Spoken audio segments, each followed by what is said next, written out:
Hi guys, this is your girl Wakeji Kamore and welcome to Reflections by Wakeji Kamore. Happy New Week. Thank you so much for tuning in and for following through with this Bible summary. Good morning, good afternoon, good evening, depending on the time that you get to listen to this. And as you listen to this, do remember to share it with as many friends as you can.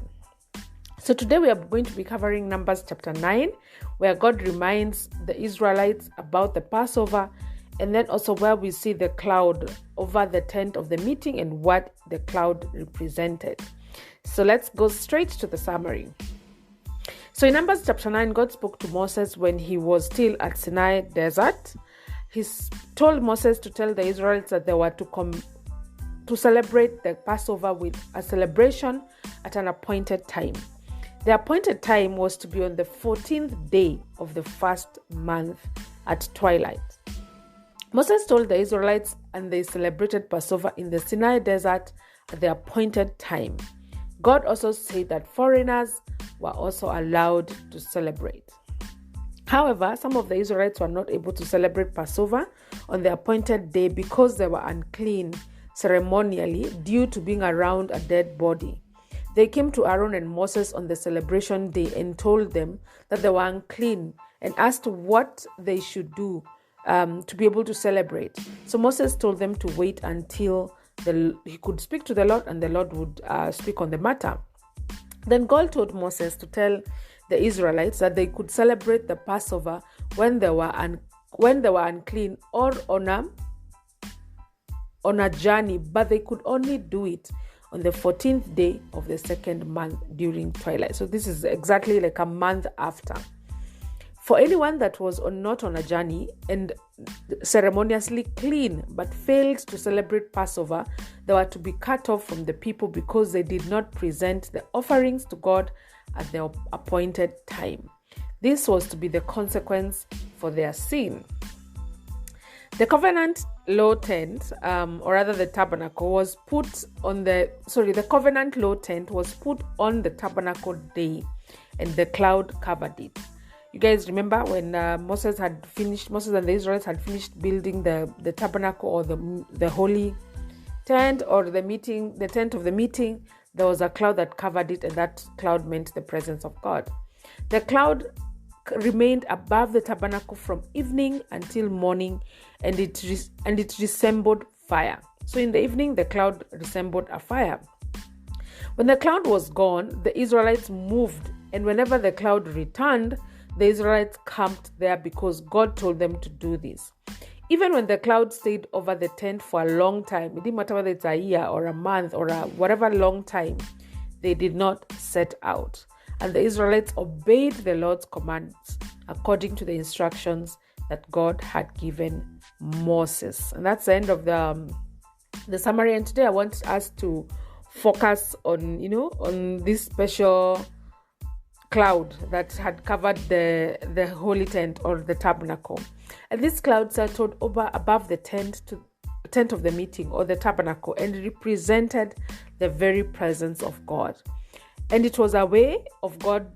It was God's way of dwelling among the Israelites, and it was also a way of Him leading the Israelites out of camp.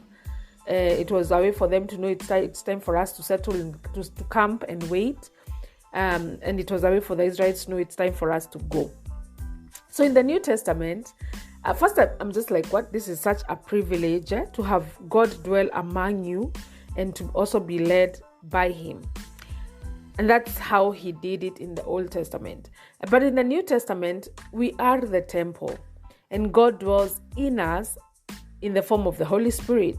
And this truth can be found in 1 Corinthians chapter 3, verse 16. 1 Corinthians chapter 3, verse 16, where it says, "Do you not know that you are a temple of God, and that the Spirit of God dwells in you?"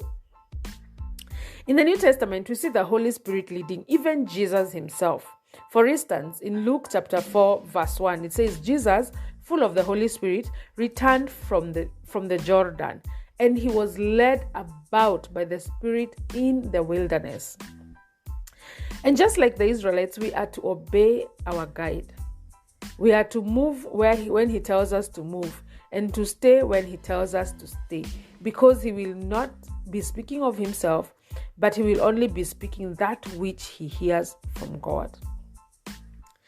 John chapter 16 verse 13, it says, "But when he, the Spirit of truth, comes," this is the Holy Spirit, "he will guide you into all truth, for he will not speak on his own initiative, but whatever he hears, he will speak, and he will disclose to you what is to come." I really love that last part, that he will tell me what is to come. So I don't have to be worried about, oh my God, I don't know what's going to happen. I can always ask the Holy Spirit to reveal that to me, and he will do it. But the problem with most believers is that we do not recognize or even acknowledge that as a believer, the Holy Spirit dwells in us. And because we don't acknowledge his presence, then we will not even be able to hear him when he's leading us, because we don't even acknowledge that the Holy Spirit lives in us. So we're just over there doing our own things. We will never ask of his leading. We will never hear of him leading. But guess what? It takes faith to believe that God dwells in you in the form of the Holy Spirit, because you cannot feel him or you cannot touch him. And it takes faith to ask for his leading. And it also takes faith to follow his leading. Let us not be people who just believe what we can see or what we can feel. Let us be people who believe what God says. So if he says the Holy Spirit dwells in us, then we believe the Holy Spirit dwells in us. If he says that the Holy Spirit leads us and tells us of all truth and tells us of what is going to come, then we believe that. And we actually ask the Holy Spirit to lead us and to show us and to reveal us. Let's believe that the Holy Spirit is in us and with us to guide us and to tell us of things to come. This is your girl, Wakeji Kamore, and this has been Reflections by Wakeji Kamore.